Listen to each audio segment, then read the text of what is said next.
Well, we had all these children out planting trees, see, because we figured that was part of their education, to see how, the root systems, and also the sense of responsibility, taking care of things, being individually responsible. You know what I mean. And the trees all died. They were orange trees. I don't know why they died. They just died. Something wrong with the soil, possibly, or maybe the stuff we got from the nursery wasn't the best. We complained about it, so we've got 30 kids here. Each kid had his or her own little tree to plant, and we've got these 30 dead trees. All these kids looking at these little brown sticks. It was depressing.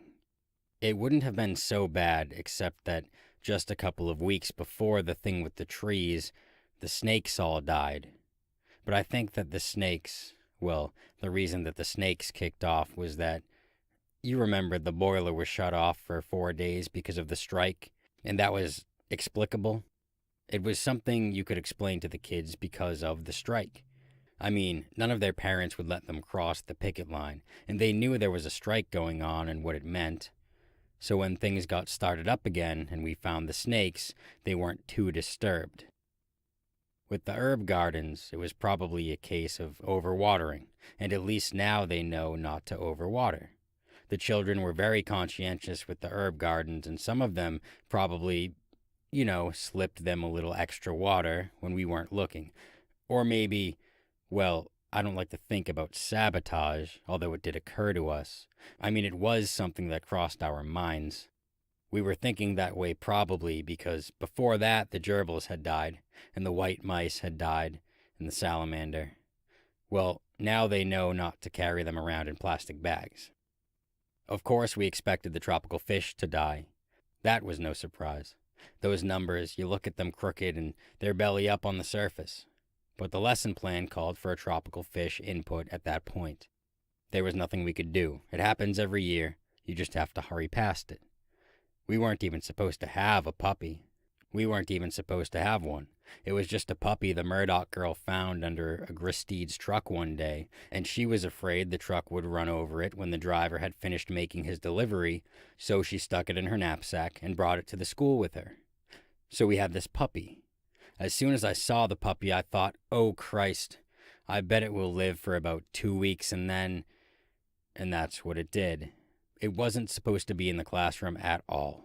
There's some kind of regulation about it, but you can't tell them they can't have a puppy when the puppy is already there, right in front of them, running around on the floor and yapping. They named it Edgar. That is, they named it after me. They had a lot of fun running after it and yelling, "Here, Edgar! Nice, Edgar!" Then they laughed like hell. They enjoyed the ambiguity. I enjoyed it myself. I don't mind being kidded. They made a little house for it in the supply closet and all that. I don't know what it died of. Distemper, I guess. It probably hadn't had any shots. I got it out of there before the kids got to school. I checked the supply closet each morning routinely because I knew what was going to happen. I gave it to the custodian. And then there was this Korean orphan that the class adopted through the Help the Children program. All the kids brought in $25 a month. That was the idea. It was an unfortunate thing. The kid's name was Kim, and maybe we adopted him too late or something. The cause of death was not stated in the letter we got.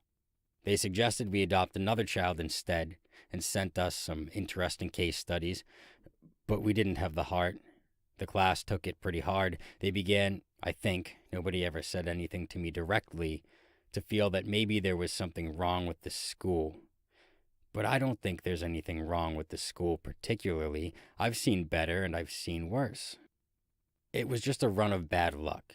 We had an extraordinary number of parents passing away, for instance.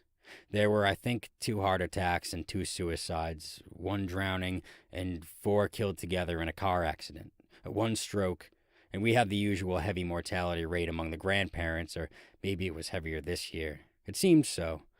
And finally, the tragedy. The tragedy occurred when Matthew Wine and Tony Mavagordo were playing over where they're excavating for the new federal office building. There were all these big wooden beams stacked, at the edge of the excavation. There's a court case coming out of that. The parents are claiming that the beams were poorly stacked. I don't know what's true and what's not. It's been a strange year. I forgot to mention Billy Bandit's father, who was knifed fatally when he grappled with a masked intruder in his home. One day, we had a discussion in class. They asked me, where did they go? The trees, the salamander, the tropical fish, Edgar, the papas and mamas, Matthew and Tony, where did they go? And I said, I don't know.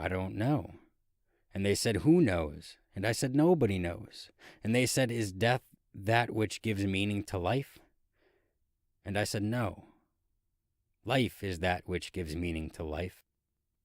Then they said, but isn't death considered as a fundamental datum, the means by which the taken for granted mundanity of the everyday may be transcended in the direction of, I said, yes, maybe. They said, we don't like it. I said, that's sound. They said, it's a bloody shame. I said, it is. They said, will you make love now with Helen, our teacher assistant, so that we can see how it's done? We know you like Helen. I do like Helen, but I said that I would not. We've heard so much about it, they said, but we've never seen it. I said I would be fired, and that it was never, or almost never, done as a demonstration. Helen looked out the window. They said, please make love with Helen. We require an assertion of value. We are frightened. I said that they shouldn't be frightened, although I am often frightened, and that there was value everywhere. Helen came and embraced me. I kissed her a few times on the brow. We held each other. The children were excited. Then there was a knock on the door. I opened the door, and the new gerbil walked in. The children cheered wildly.